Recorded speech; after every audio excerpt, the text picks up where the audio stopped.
Yeah, I should do the same too. All right, and we are, well, not live, we're recording. Welcome, everybody, to my, I haven't decided what to call this video yet. Because I have done like co-author videos where, I interview friends of mine that I've written things with, but you and I have never worked directly on a project together yet, have we, Kevin? Not yet. Yeah, we need It's to, coming, but not yet. yeah, we need to work on that. But anyway, friends, welcome back to my channel. And I'm so excited today to bring you a conversation with one of my absolute favorite people, Mr. Kevin Ikenberry. Yay! Thank you. Yeah, so Kevin, I could try to introduce you, but I'd probably screw that up. So would you like to tell people who you are? So I'm Kevin Ikenberry. I write military science fiction and alternate history now. I was a career Army officer. I retired in 2016. Did armor before becoming a space operations. So I did space before Space Force was even a thing. So I kind of date myself a little bit. In my military career, I was actually an Army reservist, so I had a civilian career alongside my military career. For the first 2/3 of that, I actually had a civilian job where I did a couple of things. If you're familiar with Space Camp in Huntsville, Alabama, I ran that program for several years, and then I was recruited away from there to work with Challenger Learning Centers, which were learning centers developed by the astronauts by the astronauts' families of the Challenger accident. Mm-hmm. And then while I was doing that, the Army called and said, "Hey, why don't you come back on active duty and be a space operations officer?" And I said, "Let me think about that for a second." Yes. And went back on active duty and served my last 9 years roughly on active duty doing space operations. Very cool. Very cool. And now you're a writer. Now I'm a writer. It's not something that was ever planned or ever in the cards. So it's been kind of fun. So how'd that happen? So I was told in high school I was a good writer. I was told again in college I was a good writer. And while I was in college, I actually did an English minor because I was going to go to law school. So I thought I was going to go to law school, and I thought, doing an English minor would help me write good legal briefs and that sort of stuff. And so I didn't go to law school, thankfully.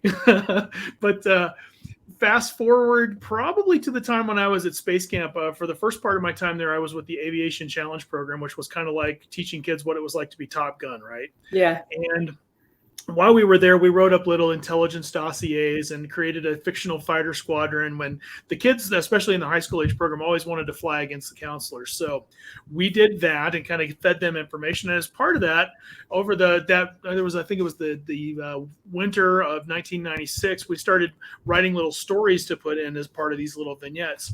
Oh. And I thought that would be kind of fun to mess around with. And then when I was in 2003, I was mobilized as a reservist and deployed forward for Operation Enduring Freedom. And while I was doing that, I took some of those stories and I wrote a novel. And I'd give it the fingers because you will never see it. It's awful. It's terrible. But it was something that I thought would be fun to, for our little group of friends to get together and, packaged up. And then I thought that was the end of the writing bug, whatever. And so fast forward to in 2008, when I was back on active duty, the space operations billets weren't 100% ready yet. So I actually had to go teach ROTC. And I did that for about 2.5 years at the Rose-Hulman Institute of Technology in Indiana, which was a private engineering school. It was a fantastic assignment. And I was the battalion executive officer, so I was second in command. Mm-hmm. And I think about the first year I was in the job, I had a pretty good idea of what we call the battle rhythm, when the meetings and all that stuff was happening.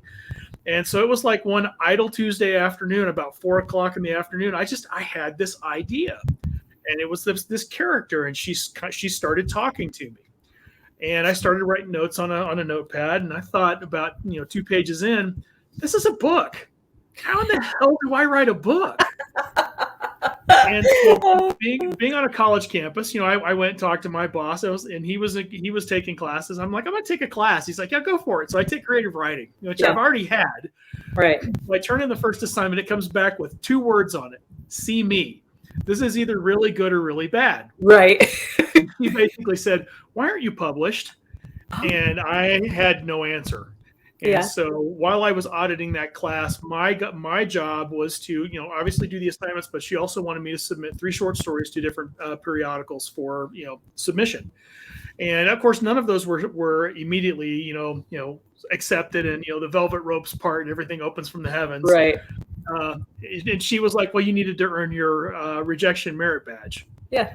And at that point, I was kind of hooked. I enjoyed writing stories. I started working on that story that ended up becoming a book that actually became Runs in the Family, which was the second book I published. But that's just kind of how it started. Just one idle Tuesday afternoon with a bunch of notes. And like I said, I had no idea that I was going to start writing. And then, I ended up selling my first short story in 2011. And then 2014 came along, which that's something I'm sure we can talk about. I nearly died in 2014. You know the story. But I think I do know the story. You don't know that one? I'm pretty sure. I know that something happened, but I don't know any details. So, all right. So let's do a segue. So February of 2014, I came down with an infection, a skin-eating bacterial infection called a necrotizing fasciitis that attacked my right leg. And it was pretty serious. I was in intensive care for about 4 days. I don't remember much of that because my leg was swelling and doing all kinds of crazy stuff. And they were concerned that I wasn't going to make it, at least on a couple of occasions. But I recovered. But in the process of recovery, right before that, I had actually completed the draft of a novel that it was something new. It was the second book I'd ever tried to write. And while I was in the recovery phase, I ended up just one night reaching over, grabbing the computer, going back through, doing the editing, getting it ready to go. And then I started submitting it out. And I actually had a nibble in June of 2014. And we'll talk about him later on. But Eric Flint gave me some advice on the contract for that novel, and I turned that down. And then a couple months later, I got another nibble on the book and ended up selling it. So that became my debut novel, Sleeper Protocol, that was published in 2016. Wow, that's kind of cool. Yeah, it was kind of fun. I left out a bunch of stuff there, but it was a long and winding road. It took me about 14 months to fully recover. Yeah. While I was doing at-home recovery, the Army promoted me to lieutenant colonel, and that was really cool. But then I came back, and as soon as my medical records came back and hit the Army's like, "Hey, thanks for your service. You're done." Yeah. So at least they didn't kick you out while you were still in the hospital. No. I had some time, thankfully, but it was a pretty fast thing once all that stuff started moving. Yeah, and to clarify, what I meant by "that's pretty cool" was not so much that you almost died, but that that you were that sort of your recovery project, if you will, was working on this novel and getting it in shape to submit, and then the fact that it was accepted and published that's a neat thing. That's cool. It is. Like I said, it was something that really helped me kind of get back on my feet. And there was a period of time, I'd say a good 3 weeks after I came home, that there was a lot of survivor's guilt. Why me? Why did this happen to me? Nobody really knows. There was no evidence of infection or anything along those lines from a cut or different things. It just popped up, and that was pretty scary. Yeah. And then you start wondering again, the why me's and what am I supposed to do now? Right. It was one of those moments where I was spending time staring out the window, wondering what in the hell I was supposed to be doing. Yeah. And like I said, just one night, there are a couple things that happened. I reached out to some friends and asked, especially a couple that had some life-threatening things, just how did you bounce back from this? Yeah. And the advice I got was, just kind of dip your toe back in and see what works. And that one night where I just reached over and grabbed the computer and got back to work, it was actually very beneficial for me. That's great. That's awesome. I know I have heard, this is not very much the same thing, but there's a connection. I hope you'll see it. When in learning about experiences of some of the POWs who were held in the Hanoi Hilton, one of the if you look at a lot of their stories, one of the things that I learned when I was in the Air Force was that if you look at a lot of their stories, quite a few of those guys said that while they were there, they had some kind of project, some kind of thing that gave them focus. Like one guy designed a whole house in his head, like basically built a blueprint in his head for this house that he wanted to build. And I think he ended up building it when he got home, which is awesome, right? Cool. Another guy wrote a novel in his head, just came up with the characters, and carried it all the way through and stuff, because it gives you something to focus on that is not your circumstance, that is not, the trial that you are currently going through. And it's a really powerful survival technique from what I understand. Yeah, So. it really is. And it's something that one of the books on the shelf behind me is, I think it's in the book, The Artist's Way by Julia Cameron. She tells a story of someone in a concentration camp in the World War II timeframe that had done something similar. So yeah, it's certainly something that works. Yeah. That's cool. That's a really cool story. Okay, so that takes us to about 2014. Mm-hmm. And you and I met, I think, in 2017 or 2018. 17 or 18, whichever year was my first LibertyCon. I'm thinking that was 18, because that was the first time we met face to face. We had known each other through some coordinations with the Four Horsemen universe and traded emails and stuff. But I think that was the very first time we met, was at LibertyCon. Yeah, I think you're right. So how did you come to be part of the Four Horsemen universe? So in 2016, after Sleeper Protocol had sold and was published, I got invited to go to Worldcon and sell my books alongside Kevin Anderson and a bunch of Colorado folks that in a booth that he used to create from Wordfire Press. Mm-hmm. And so I was on the fence about going to Worldcon, and ended up that a friend of mine put together an opportunity for me to have lunch with Joe Haldeman. So I did that because Joe's one of my literary heroes. And oh my gosh, yeah. So that was a pretty awesome experience. But so I go into this booth at Worldcon, and it's not just a couple of folks that I know. There's a big spread. Like, down to my left is Mercedes Lackey and Larry Dixon. Yeah. And there's all kinds of folks at this table. But my books are sitting right next to this guy named Chuck Gannon. And so I'm standing there, and of course I know who Chuck Gannon is. At this point, I think three of the books of the Kane Riordan series were out. I think Lost Signals was in the works, the anthology that they crowdfunded. And so I was terrified to, I'm going to be standing next to, Chuck Gannon in this booth. And of course, Chuck is an amazing guy, very affable, approachable, just a genuine, authentic human being. And we had a blast. We got to know each other very well. At the end of the Worldcon, we were having a drink, and he said, I want to blurb your next book, which ended up being Vendetta Protocol. Yeah. So that was all well and good. Well, then I think it was MarsCon, or one of the conventions later that year, that Chris Kennedy and Mark Wandry approached Chuck about writing the introduction for the anthology A Fistful of Credits, which was the Four Horsemen universe widening out. Right. And in the conduct of this conversation, Chuck asked them if they'd ever heard of me, and of course they said no. And Chuck gave them, hey, you guys might want to send him an invite, or see what you think. So Chris Kennedy sends me an email. Here's the information. Write a story, basically a recommendation from Chuck, sight unseen. Yeah. And so I wrote the story Stand on It, which sets off the adventures of Jessica Francis, Earth's first peacemaker. And so I turned in this story, and I remember sending the email and writing in the email, hey, look, I haven't read your guys' stuff. I just went off of the Bible document you gave, and I gave it my best shot. Tell me if this is anywhere close to what you like. Right. So I get an email about 3 hours later. Yeah, you're in the anthology, and can you write a book? That's awesome. And so the answer to that question is almost always yes. Almost always yes. Yeah. And so I said, sure. And then they said, well, we want you to write it about the Peacemaker. And, at that point, I'm thinking, well, I had created Jessica Francis as a plot device. And now I have to write a novel with her, and I have to tell her story. And of course, that's now grown into like 12 books.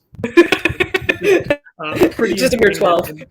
Just 12 at this point. So it was pretty crazy. But yeah, that's how I got into the Four Horsemen universe. So after Peacemaker, they asked me to be a core author, write 2 more books that finished out that initial trilogy.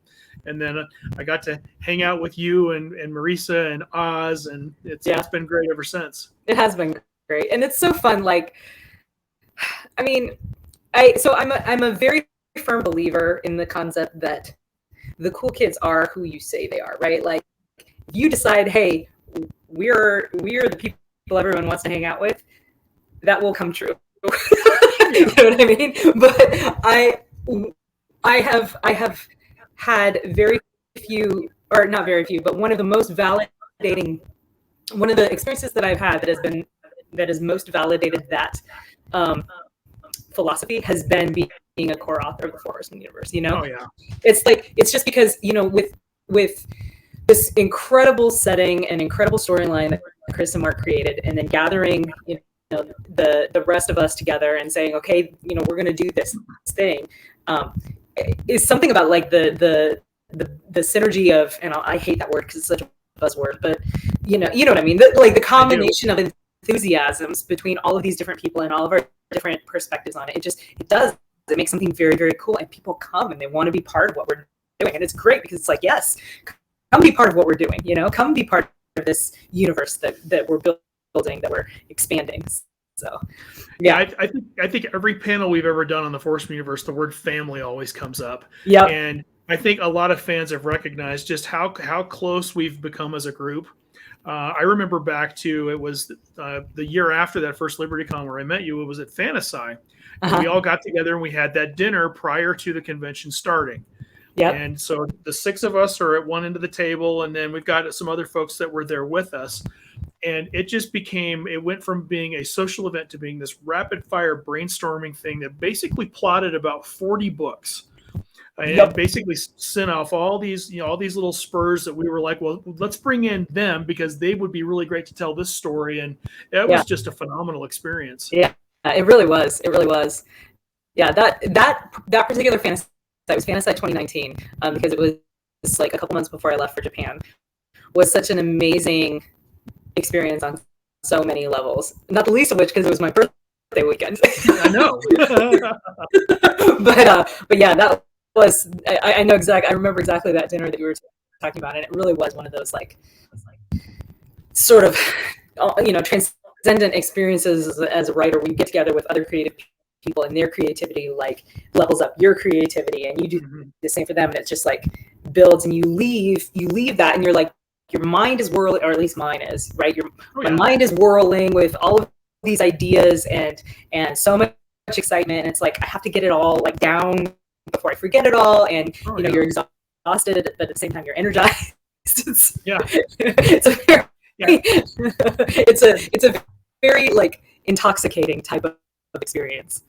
Yeah, and the power of the collaboration. Yeah, it's something where you come out of a conversation like that, or a weekend like that, and you're jazzed up, your brain's running 5 million miles an hour. But at the same time, you also know that as you're working on a project, if there's something that happens, or you get stuck, or you don't know something, it's not like being a traditional writer, being on your own or with a small team of friends or family around you. This is where you've got this massive amount of people. I have literally been in the middle of a manuscript trying to write, and I can't remember a character's name from somebody else's book. And there's people that I can get on Messenger with and be like, who was this character in this other book? Oh yeah, it's so-and-so. And so that I don't lose any momentum or whatnot. So it's an amazing environment because of the collaboration. And then we really have become a family. Yeah, we have. And it's that's probably part of the reason why I do so many collaborations, honestly, is because I've come to rely so much on those relationships for inspiration and support. And I mean support, like, so you and I are also collaborators in the Murphy's Law List series, and which is edited by Chuck Gannon, who is an amazing, everything you said about him is true. He is, and to add to that, he's one of the most intelligent human beings. It's been my pleasure to know.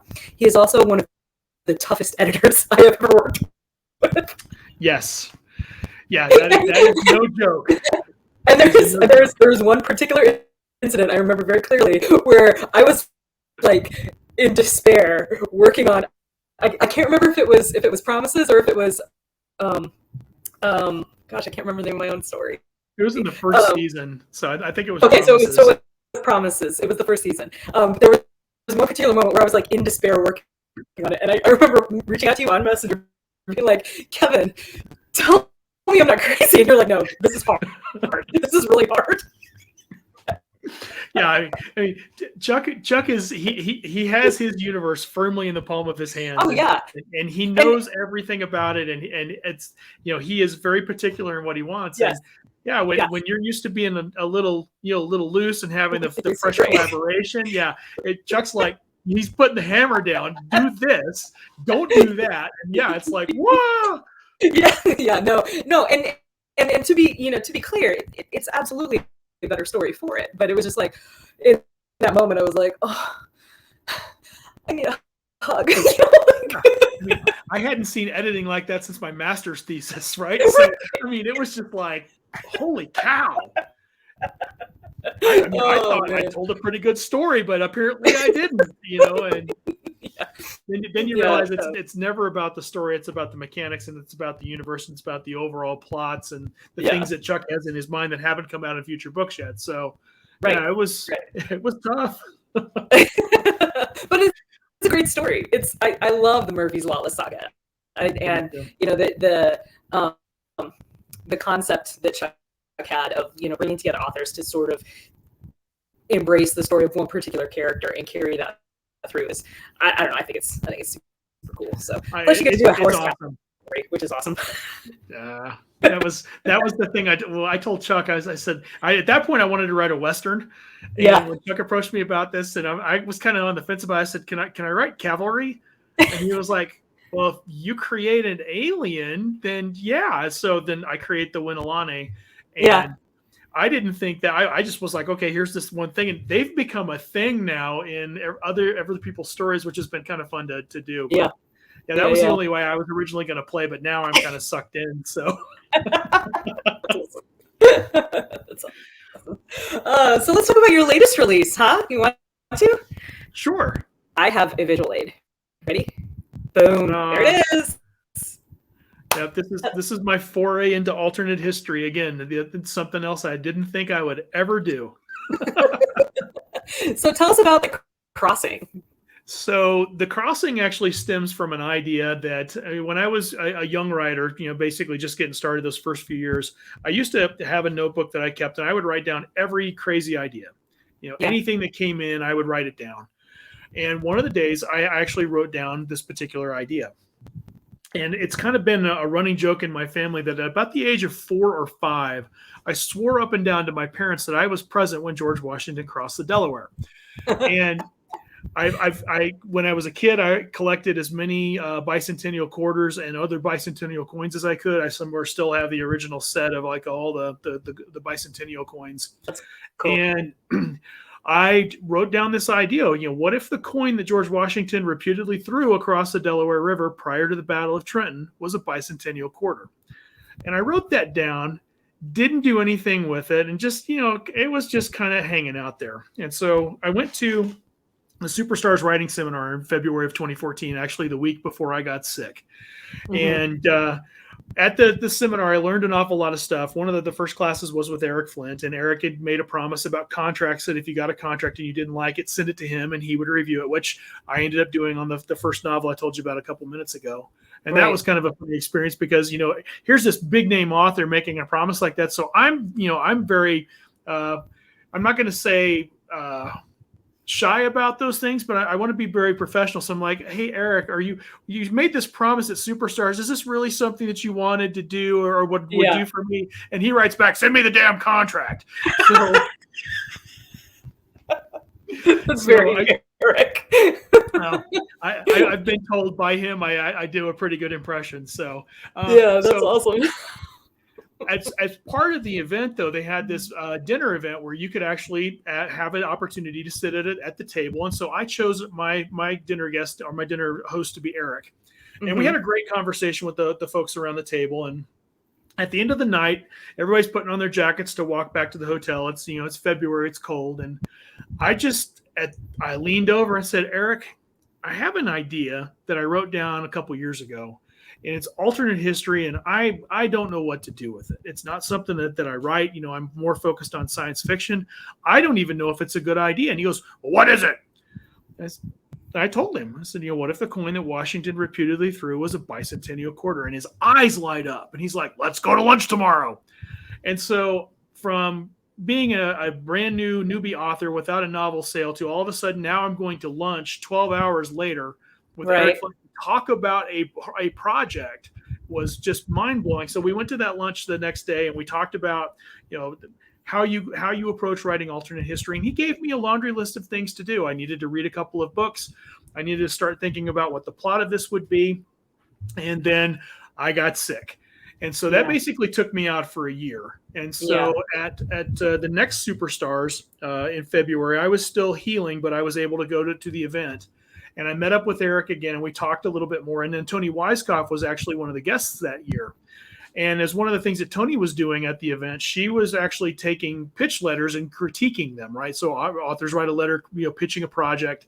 And so she was critiquing these things. So I wrote up a pitch letter about what would become this book.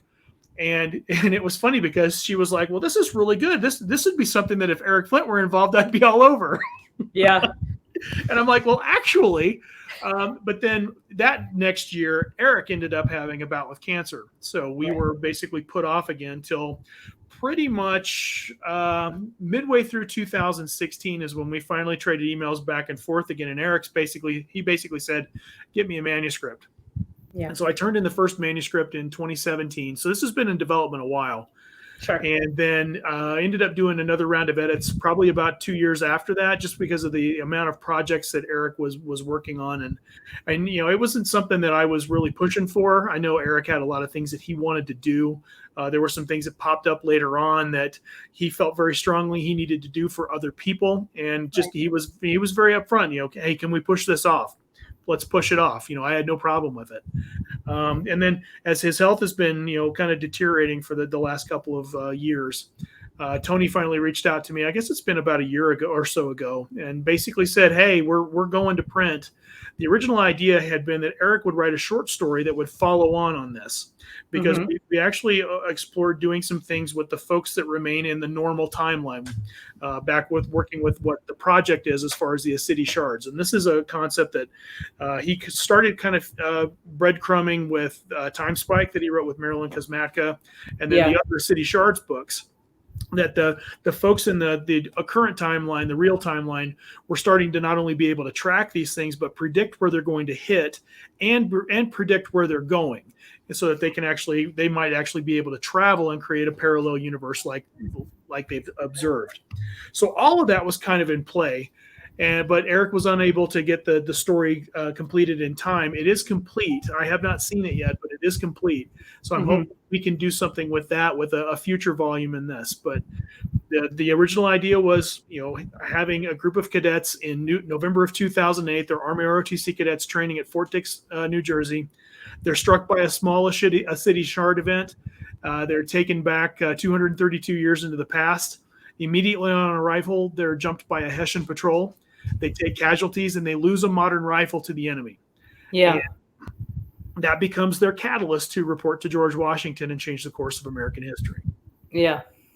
That's such a great concept, man. Such a great concept. And what a, of course, that and I think at this point, everyone watching the channel probably knows that we recently lost Eric to cancer.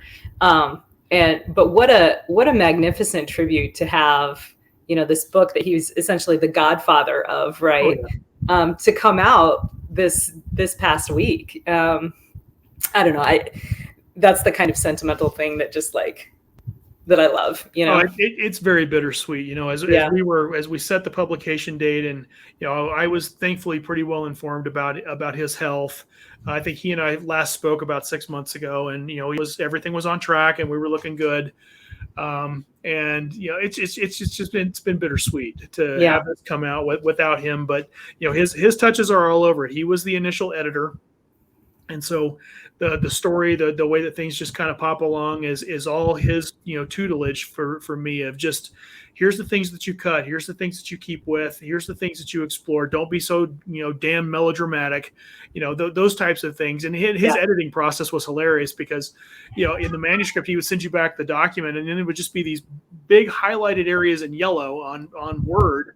And it would be his comments in the middle of a paragraph. And it would be like, what are you doing here? I don't understand this. And stop being melodramatic and things along those lines. And then it was funny, on that first draft, about halfway through, there's this big block of text. And the gist of it was, oh, I know what you're doing here. you don't need to do this. You don't need to wrap up all of this in one book. We're going to get sequels out of this. That's awesome. Pretty awesome. Yeah, Ever the businessman. he was a tremendous guy, you know. Yeah.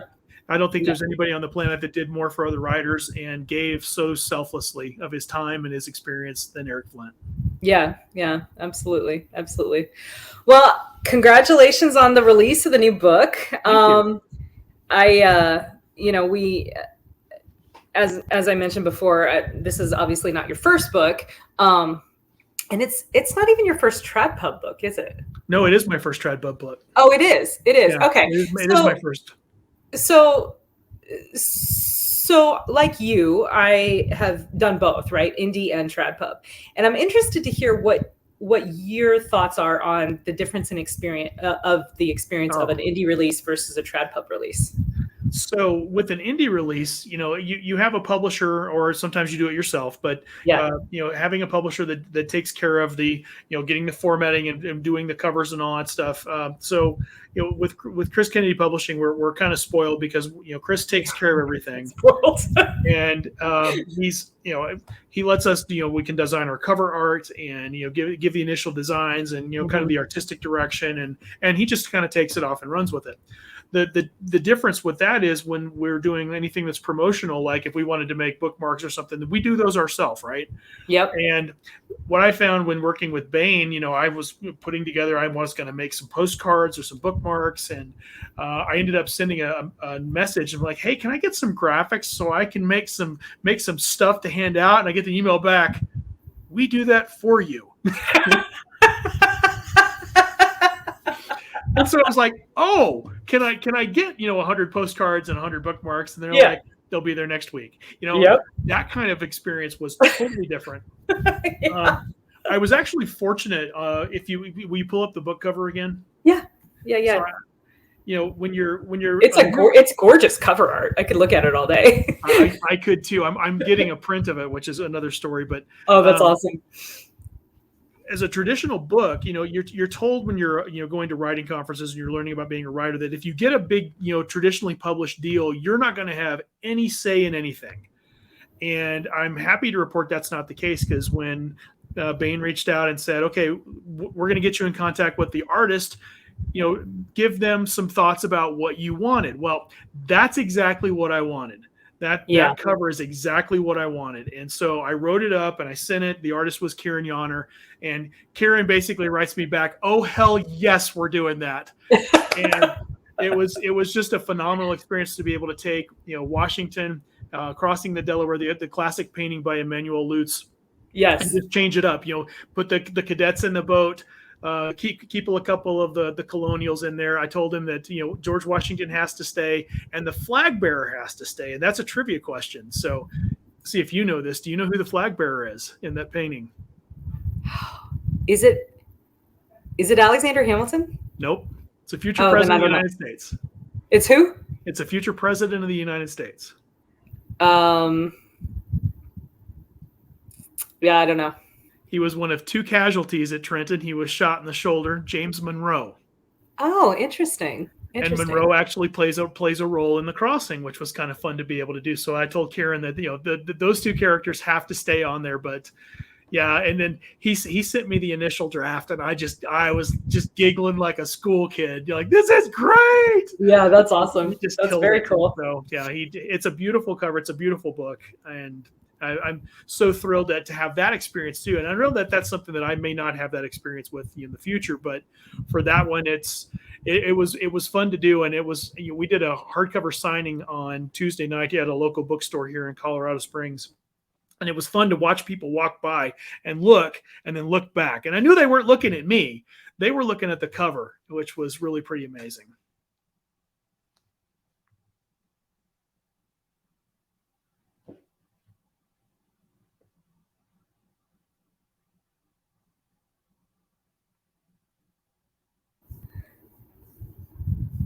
Kevin, come back. Are you back? I'm here. Everything froze for a second. That was kind of weird. It did. I'm sorry. Yeah, no.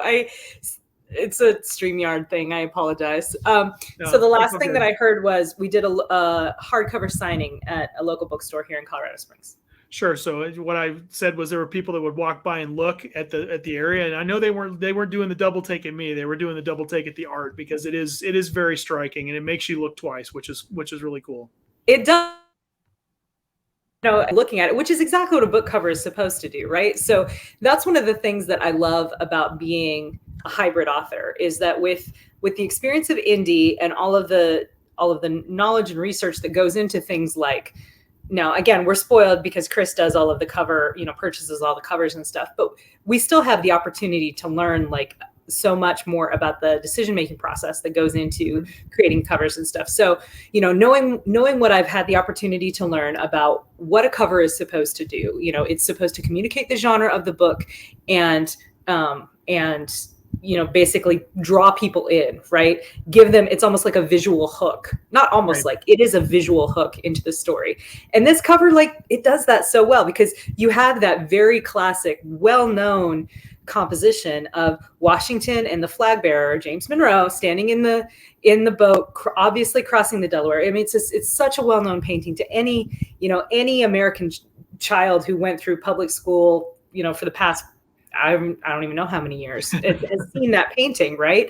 Yeah. And then yet you have a young soldier crouched in front of Washington with an M16, and a modern helmet, and you're just like, okay, I would like to know more. Yeah, I'm so incredibly stoked about the cover. Yeah. It came out so beautifully. Congrats on your signing, by the way. I heard it was a magnificent success. It was fun. We ended up having about 30 people. It was I would say it was standing room only, but there were a couple empty seats up in the front, but people just didn't want to come up front, I guess. Yeah. But no, it was great. That's awesome. It was fun to be able to do. We're going to hopefully schedule a couple more here in the area over the next couple of months. So yeah, that was pretty fun. You'd be able to what I told people at the signing was, it was interesting to see. I had people that I've known from the Army, people I know from my work in the civilian world, and then people, writers and fans that showed up. So it was this weird kind of melting pot of all those different folks, which was kind of fun to be sitting up there talking to the audience about, and just looking and thinking, man, this is kind of cool. Have you had some of the people that you work with in your day job start reading your books? Yeah. So actually 4 of them came to the signing event on Tuesday.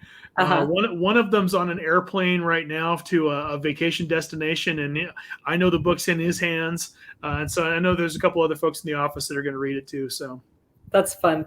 It is fun. I always feel like I've had a couple of people that I work with,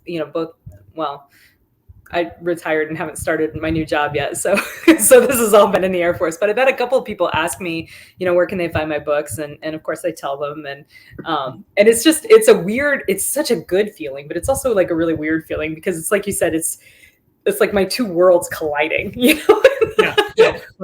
I teach Space Force Guardians for a living now, and it was funny because we were talking about, we do an icebreaker at the beginning of every class, and one of the kids last year was like, "Oh yeah," and I wrote a science fiction book, and I'm like, "Oh cool!" So I do my introduction, and I write science fiction, I'm published, and whatever else, and so he goes and he comes back, he was like, "You have a lot of books." I'm like, yeah. I do, which is kind of fun. My funniest story with that, though, was actually something happened to my daughter. So my oldest, when she was in 6th grade or 7th grade, COVID's kind of skewed everything up. I think it was in 6th grade. Yeah. They were learning story structure, and she makes a comment in class, "Oh, my dad teaches story structure." And the teacher's like, "Oh, really?" Gabby's like, "Yeah, he's an author." And so teacher says, "Well, what's his name?" And she says, "Kevin Ikenberry." She gets on Google, in there in class, pulls it up on screen. The author page comes up, and the teacher blurts, "Holy shit!" That's awesome. That's really cool. Gabby came back, her head's like this. She's like, "My dad's an author." Yeah, it was fun. really pretty funny. Yeah. That's funny. Yeah, I ended up talking to. That's funny that you say that. When my daughter was a freshman in high school, I ended up talking to her English class about not specifically story structure, but just about like being a writer and how you could become a writer. And the answer was start writing. Yeah. So somehow I managed to use that to fill a whole 50-minute class period. But oh yeah, my oldest is starting high school next week, so yeah, I'm sure I'm going to be on the hook for another one of those, which is fine. I love doing that sort of stuff. So yeah, I do too. For real, for sure. And you not only do you teach story structure, but you also have a nonfiction book out with Quillcraft Press about your story structure. It's basically the same as your class that you teach, right? Like, yeah, it's basically takes a class that I teach over about 4 hours and distills it into a small book. So it's not a big read, but it's called The Mercenary Guide to Story Structure. Such a great title.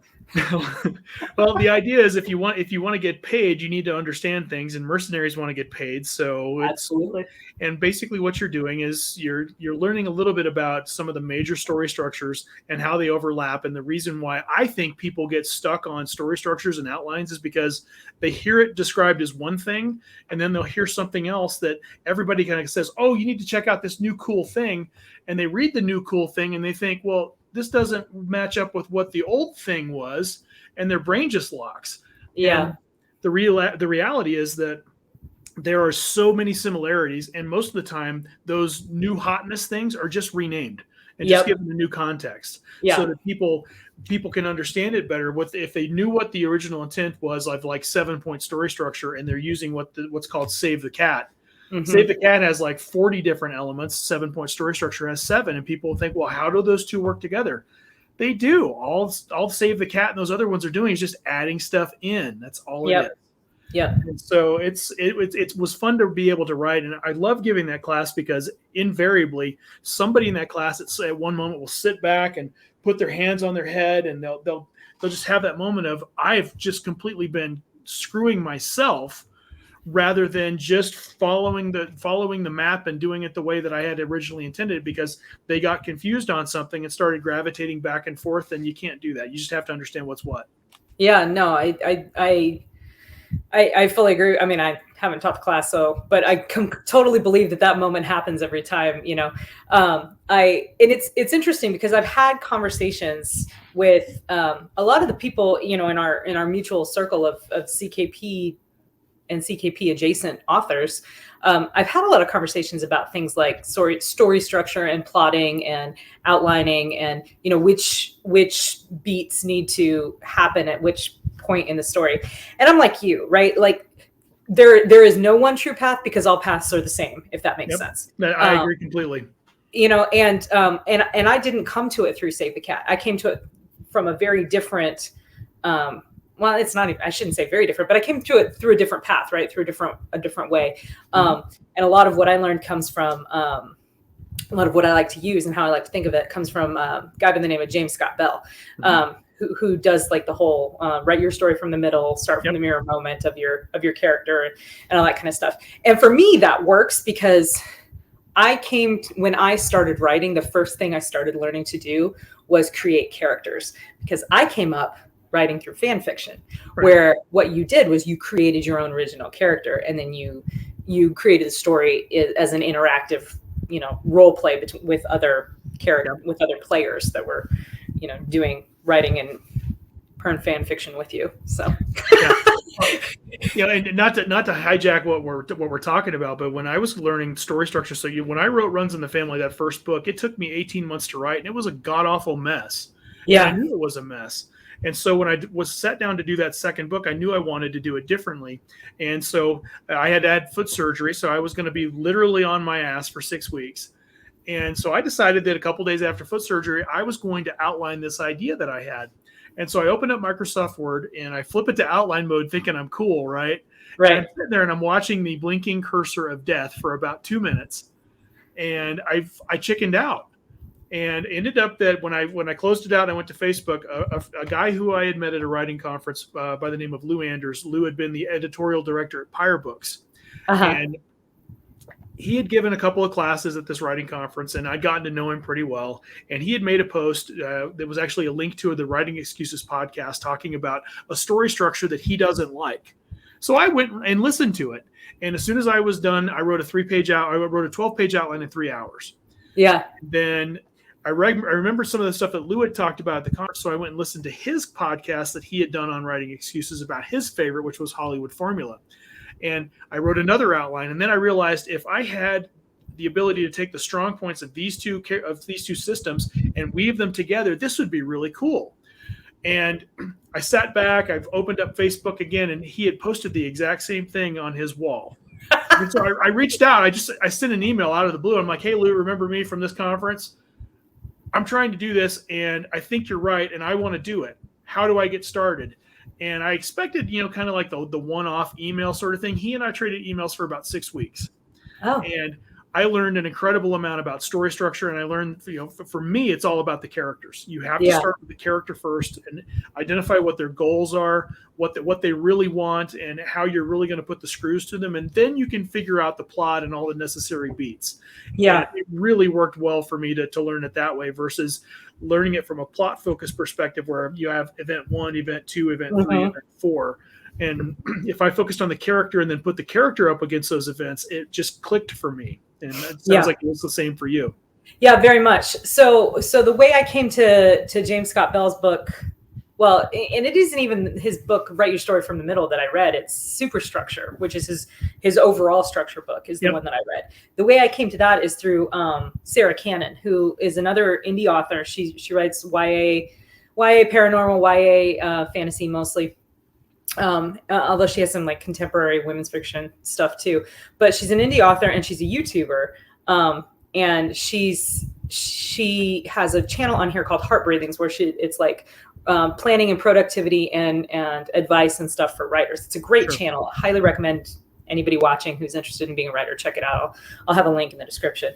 But she, as one of her like newsletter freebies, if you sign up for her newsletter on her Heart Breathings channel, you can get her she has like a plotting workbook that she uses, and that's based on not just James Scott Bell, but it draws pretty heavily from James Scott Bell's process, along with some other books that she uses. Oh, sure. And she does the same thing. She says, start with the character, figure out who they are, figure out what their motivations are. What is it that they're hiding? What is it that they, who are they in public? Who are they in private?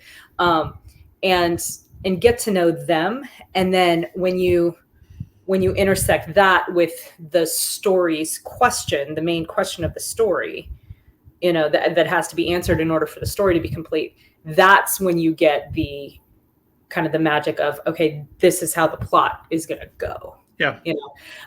And what's interesting to me in my own like development as a writer. So I wrote my first novel in, I guess 2017 was when I first finished it. And so I've been doing this, and I've been writing stories for years and years and years. And so I was doing a lot of this sort of intuitively, and I always thought I was a pantser. Always. I was like, yeah, I just go, and then the characters tell me what to do, which is true sometimes. Mm-hmm. But inevitably at some point in the process, I would get stuck. The first time that I fully used the structural outline and like dug into the process and filled everything out and figured it all out was with the third book in my Psyche series, my Psyche War series, the one that just came out last February, Skies to Conquer.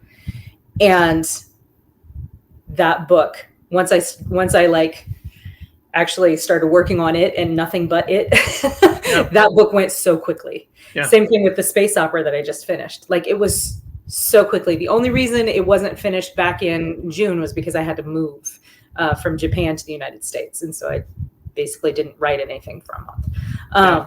But, it's like, I don't know, it really does help because it, as a writer, for me, it relieves a lot of the anxiety of, oh God, what happens next? Like, what am I going to do next? I don't have, because I've already figured that out. Yeah. And I think that the other thing that people get stuck on is, and I've had this argument on panels actually with other people that believe this, that once I write an outline, it's set in concrete. I don't believe that. No. I believe that, it's like looking at a roadmap of the United States. Let's say I'm driving from Colorado to Virginia. Yeah. And I can take interstates all the way, and that's the fastest, most direct route. Or what happens if I want to take a scenic route? Well, I can get off that interstate for a little while and do something different, and I can come back to the interstate. Mm-hmm. And I think that if you look at story structure as a map like that, if you ever look at a road atlas, there's a million different ways to get from town to town. And I think it's as long as you realize, okay, I have to get to this town to do this, and this town to do that, and then this town is at the end, I can do whatever I want in those other areas as long as it's moving the story forward.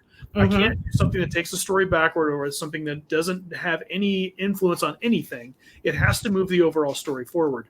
Mm-hmm. And I like you, I think when I sit down and I do an outline project, which is now 99% of everything, every once in a while I'll throw together a short story that is a pure pantsing thing. But most of the time I'm writing a novel in 3 months to 4 months at the most. And that blows people's mind because they're like, well, how do you do that so fast? Well, I have a plan. Yeah. I have the characters in mind. I have the plan in mind. And when I get bogged down, if I get bogged down at one scene, I'll jump forward to a different scene and I'll just write something new to get myself unstuck because I know where I have to get that character to go. It's just a matter of leading them sometimes along the way. Yeah. Yeah. Yeah. No, I'm with you, man. I'm right there with you. So that's awesome. It's the way it works. It seems to for us anyway, and again, there's, no shame in being a pantser. I know plenty of people who are brilliant at pantsing. They either figure it all out in their head ahead of time and just go, or they write a zero draft and it's essentially like a really big outline. And, right. And then they, that's their zero draft. And then they just edit and edit. I hate editing, so that's not my jam. I'd like it to be correct the first time it comes out. I'm the same way. I'd also argue on the behalf of the pantsers, though, that we have an innate idea of story structure. Story structure has been passed down for thousands of years. Uh-huh. And think back to the oral, the big oral poems, like the Iliad, the Odyssey, Beowulf, that sort of thing. Yeah, all of them have structural elements to them. And so when I teach a class, I love asking the audience, how many of you have ever had, you've been watching a television show and you know what happens next? And you get like 80% of the hands raised. And like, you understand story structure. Yep. Your brain has already processed it to the point where you know what's going to happen because you understand the structure of the story. And you'll still have people that just be like mind blown. I'm like, this is not hard. It's just an idea of understanding how those different things lay out and how the writer can pull you into being emotionally connected to the character. And that's where it's all at. Yeah, absolutely.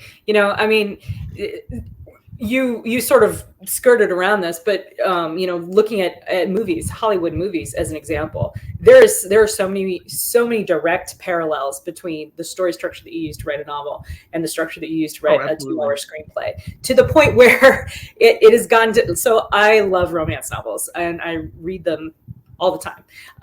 And it has gotten to be a game with me that as I'm flipping through my phone, reading my Kindle romance novel, the minute the characters first start to have sex, I look down and sure enough, it's at 50%, because sex at 60 is a thing in the rom-com script writing world, meaning at the 60-minute point, i.e. halfway through the movie, the two characters in this romantic comedy need to have, well, if not have sex, have like their first kiss or their, some kind of connection to where they're cementing their relationship with each other. And sure enough, every romance novel does it right at the 50% mark on my Kindle. It's really funny. And you can even get even deeper with plot, because if you look at like when the fateful decision or whatever, that first plot turn that changes the story. Yeah, the doorway of no return. It happens at about 12 minutes. Mm-hmm. It's always at about the 12-minute mark. It's somewhere in that time frame, and some movies kind of play with it a little bit, whatnot, but it's always right about the time. If you think about the movie The Martian, the dust storm hits at 12 minutes into the film. Yep. Right at the 10% mark on your Kindle. Yep. I challenge you, readers out there watching this, next time you read a book, look at the 10% mark, see what exactly was going on the page, post in the comments if it's one of those fateful, like, doorway of no return, the character can't go back. Now the action of the story is going forward. Yep.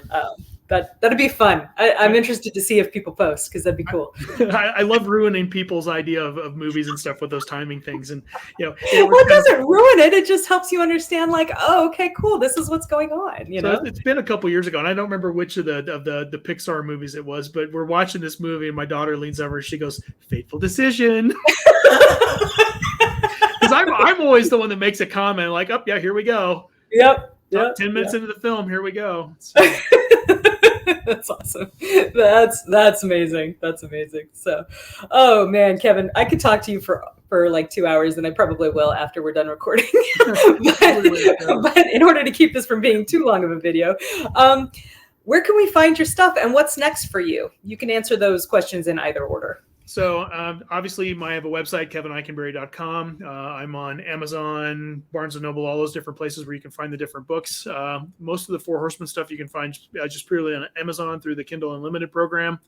But then The Crossing is available worldwide at all different things. It's also on bookstore shelves, which is kind of a fun thing. As far as what's next, I'm in the process right now. I'm working with Jason Cordova. And we are writing a two-book mini kind of series duology sort of thing that was actually going to tie together his fan favorite character, Sunshine, and mine, Jessica Francis, in the Four Horsemen universe, and wrap up both of their storylines in 2 books. Very cool. So we're wrapping up those 2 storylines. It's not going to be the end of things to come, but it's just the 2 storylines that we've both been exploring for a while. We're wrapping up so that we can set things up for where the Four Horsemen universe will be going over the next several years. Yep. And that's really kind of fun. Beyond that, on the board over there, I've got a Murphy's Lawless novel that I want to start work on. I need to sit down with Chuck and talk through some things as far as what that book will do. And then I'm waiting to see what we'll do with The Crossing. I've been green-lighted to look at sequels and potential series plan, but I think it's all going to come down to reception and sales and all those types of things as it normally does. So we'll see what happens with it. I'm excited to see where we can go. Yeah, absolutely. So if you haven't, for those of you watching, if you haven't checked out The Crossing, please do. It's available on Amazon and bookstores everywhere, just like Kevin said. I'll have a link in the description below. And if you do get it on Amazon, and please read it and then give us a review, man. Please. We love those. They're validation for our tender feelings as authors, but more importantly, they're good for the algorithm. Yes, we have to feed Mr. Rhythm. Feed the algo. That's right. That's right. Oh man, Kevin, thank you so much for joining me tonight. This has been an absolute blast. Well, thanks for having me. I'm looking forward to seeing you very soon. Yeah. I know. I can't wait. Oh yeah, that's another question real quick before we go. Where can people see you live this year? Are you planning on any convention appearances? Yeah, so I've got 3 coming up. I've got DragonCon in Atlanta over Labor Day weekend, where Casey and I and Marisa Wolf and a few of us will get together again for the first time in a while, which is going to be pretty awesome. Yeah. Then we have Chris Kennedy Publishing's Factory Con in October. Out on Are you going fishing? Yes, I'm going fishing. Are you? I'm not, but my husband is. We've had such a blast doing it the last couple of years. It's just a lot of fun. So hopefully we'll get some big fish this time. And then after that, I'll be at 20 Books Vegas in Las Vegas in November, the week after Veterans Day. I'll be one of the featured speakers there. I'll be talking about story structure and character development, kind of providing some craft stuff alongside all the business stuff that they do at the Premier Indie Conference for fiction writers. Excellent. Yeah. I'm going to all of those. I can't wait. I can't wait either. I heard that at 20 Books we'll actually have the Chris Kennedy booth and the Bain booth will be right next to each other, so you and I can hop back and forth. I know. I heard that too. I was like, awesome. Guys. Appreciate that. I mean, it's not like it's a big convention hall. You have to, navigate a whole bunch of people, but still, it'd be nice to hang out there. So that's fun. Yeah. Awesome. I don't know. I've never been. I'm excited to go. This will be my first year. It's awesome. Yeah. It's a great show. Yeah. Well, very cool. All right. Well, thank you again for joining me. You guys can, again, check out the links for all of Kevin's stuff. I will have him send me an email with all of the links he mentioned so that I can make sure that you have access to those. Like and subscribe this video. Give me that Chuck Yeager thumbs up if you did, in fact, enjoy this. And tell your friends about this video so they, too, can come experience the awesomeness that is Kevin Ikenberry. All right, we will see you guys next time. Thank you so much. I'm Casey. As you know, this is my writer life. Have a good one.